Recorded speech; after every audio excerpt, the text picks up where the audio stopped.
প্রিয় চট্টগ্রামবাসী, আজকে জাতীয় নাগরিক পার্টি এনসিপি চট্টগ্রাম মহানগর কর্তৃক আয়োজিত যোগদান কর্মসূচিতে নতুন সদস্যদের যোগদান জন্য যে আয়োজন করা হয়েছে, তাদের আয়োজক এবং যারা চট্টগ্রামের রাজনীতিতে নতুন করে এনসিপির সাথে যোগদান দিচ্ছেন তাদের প্রতি আন্তরিক শুভেচ্ছা এবং কৃতজ্ঞতা এবং ধন্যবাদ জ্ঞাপন করছি।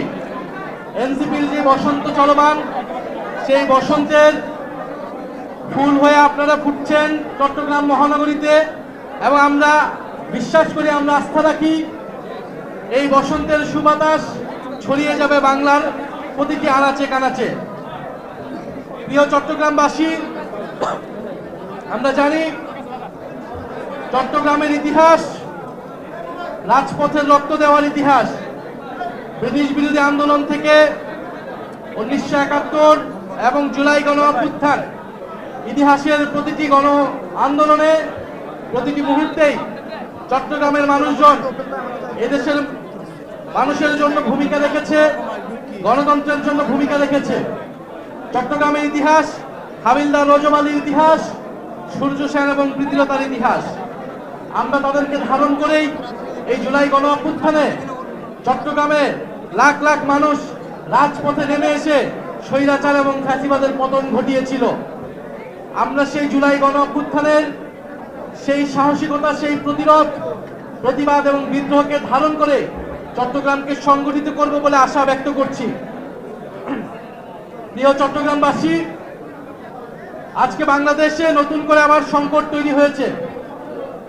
আপনারা দেখছেন সংসদে আপনাদের বৃহত্তর চট্টগ্রামের সন্তান তিনি ডাকঢাক ছাড়াই বলে ফেললেন যে তারা নির্বাচনের জন্য সংস্কার প্রশ্নে তখন জনগণের কাছে কমিটমেন্ট দিয়েছিলেন এবং নির্বাচনের পরে তাদের আসল রূপ, আসল চেহারা বের হয়েছে। তারা আসলে সংস্কারের প্রতি কখনোই কমিটেড ছিলেন না।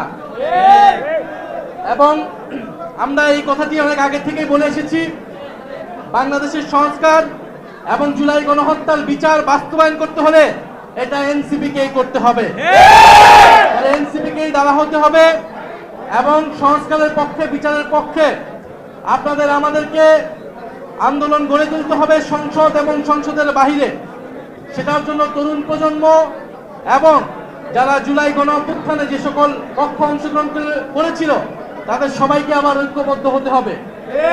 আজকে দেখে খুব ভালো লাগছে, আজকের এই অনুষ্ঠানে আমাদের অনেক বোনেরা এসেছেন, আমাদের অনেক আপুরা এসেছেন এই কর্মসূচিতে এবং যোগ দিচ্ছেন নতুন করে। আমরা এই জুলাই গণ অভ্যুত্থানে চট্টগ্রামে দেখেছিলাম হাজার হাজার মেয়েরা, বোনেরা আমাদের সাথে আন্দোলনে শরিক হয়েছিল। এটা আমাদের ব্যর্থতা, আমরা সেই বোনেদেরকে ধরে রাখতে পারিনি।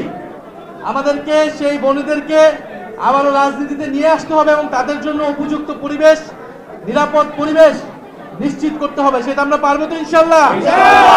ইনশাল্লাহ আমরা পারবো। দেশে হামের প্রকট ছড়িয়ে গিয়েছে, শতাধিক শিশু মারা গিয়েছে। আমরা একটা কথাই বলতে চাই, এই হামের এই সংকটের জন্য প্রকৃতভাবে যে দোষী তার বিচার নিশ্চিত করুক সরকার, কিন্তু কেবল পূর্ববর্তী সরকারের উপর দায় চাপিয়ে দিয়ে এই সরকার তার নিজের কোনো দায় নেবে না, এটা হতে পারে না। আপনারা প্রয়োজনীয় ব্যবস্থা নিন, তদন্ত করুন, যে দোষী তার বিচারের আওতায় আনুক। আমরা চাই না আর একটি শিশু হামের জন্য মারা যাক। প্রয়োজনীয় ব্যবস্থা নিশ্চিত করুন, আইসিইউ ব্যবস্থা নিশ্চিত করুন। বাংলাদেশে আমরা চাই না নতুন করে আর কোনো শিশু মারা যাক বা অসুস্থ হোক। প্রিয় চট্টগ্রামবাসী, আপনারা জানেন যে পশ্চিম বাংলায় খুব সাম্প্রতিক সময়ে একটি নির্বাচন হয়েছে। বাংলাদেশের পার্শ্ববর্তী এলাকা হিসেবে পশ্চিমবঙ্গ আমাদের জন্য অত্যন্ত গুরুত্বপূর্ণ। সেই নির্বাচন তাদের অভ্যন্তরীণ বিষয়, কিন্তু নির্বাচন নিয়ে আমরা এই জন্য কোনো কথা বলতে চাই না। কিন্তু আমরা দেখেছি নির্বাচনের আগে কয়েক লাখ ভোটারের নাগরিকত্ব কেড়ে নেওয়া হয়েছে, তাদেরকে ভোটদান থেকে বিরত রাখা হয়েছিল। তাদের অধিকাংশ ছিল মুসলমান এবং মতুয়া সম্প্রদায়ের। এবং আমি সংসদেও এটা বলেছি, আমরা বলেছি এই যে মুসলমানদেরকে সেখানে নির্যাতন করা হচ্ছে, তাদের ভোটাধিকার কেড়ে নেওয়া হচ্ছে, এটার প্রভাব বাংলাদেশেও পড়বে এবং নির্বাচনের পরেও সেখানে মুসলিম নির্যাতন হচ্ছে, মতুয়া দলিত সম্প্রদায়, সংখ্যালঘু সম্প্রদায়ের উপর নির্যাতন করা হচ্ছে। আমরা একটা কথা সুস্পষ্টভাবে বলতে চাই, আপনাদের উদ্দেশ্যে বলতে চাই, পশ্চিমবঙ্গের এই নির্বাচনের ফলাফলের পরে বাংলাদেশের দায়িত্ব অনেক বেড়ে গিয়েছে। বাংলাদেশকে দায়িত্বশীল আচরণ করতে হবে। বাংলাদেশের স্বাধীনতা, সার্বভৌমত্ব, এদেশের হিন্দু, মুসলমান, বৌদ্ধ, খ্রিস্টান সকলের নিরাপত্তা এবং নাগরিক অধিকার নিশ্চিতের দায়িত্ব আমাদেরকে নিতে হবে। এবং আমাদের শত্রুপক্ষ যারা বাংলাদেশ বিরোধী, বাংলাদেশের স্বার্থ বিরোধী, তারা নানা উস্কানি দিবে, নানা সাম্প্রদায়িকতা ছড়ানোর চেষ্টা করবে, তারা নানা প্রপাগান্ডা করবে। আমাদেরকে এই বিষয়ে সচেতন থাকতে হবে। আমরা এটা দেখিয়ে দিব, দক্ষিণ এশিয়ায় সংখ্যালঘুদের জন্য সবচেয়ে নিরাপদ স্থানটি হবে এই বাংলাদেশ। বাংলাদেশকে বাংলার মুসলমান, দলিত, মতুয়া সম্প্রদায় সকলের দায়িত্ব নিতে হবে এবং তাদের অধিকারের পক্ষে কথা বলতে হবে। প্রিয় চট্টগ্রামবাসী, আমি আপনাদেরকে আবারও কৃতজ্ঞতা জানাচ্ছি। আজকে যারা নতুন করে যোগদান দিচ্ছেন এবং এখানে অলরেডি যারা আছেন, যারা কেন্দ্রীয় নেতৃবৃন্দ আছেন, সবাইকে একটাই প্রতিজ্ঞা করতে হবে, আমরা নিজেদের মধ্যে কোনো দ্বন্দ্ব রাখবো না। আমরা দল মত, এখানে যে যেখান থেকে এসেছেন, এনসিপির পতাকা তলে সবাই যোগ্যতা অনুসারে নিজেদের সাথে ঐক্যবদ্ধভাবে আমরা কাজ করব। কারণ ঐক্যই আমাদের সবচেয়ে বড় শক্তি। নিজেদের মধ্যে কোনো ধরনের বিভাজন আমরা হতে দিব না। আমরা কি ঐক্যবদ্ধ থাকতে পারবো?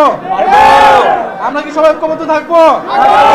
সবাই ঐক্যবদ্ধ থাকবে ইনশাল্লাহ, সবাই ঐক্যবদ্ধ থাকবেন সে আশা ব্যক্ত করে আমি আমার বক্তব্য শেষ করছি। ইনকালাব জিন্দাবাদ।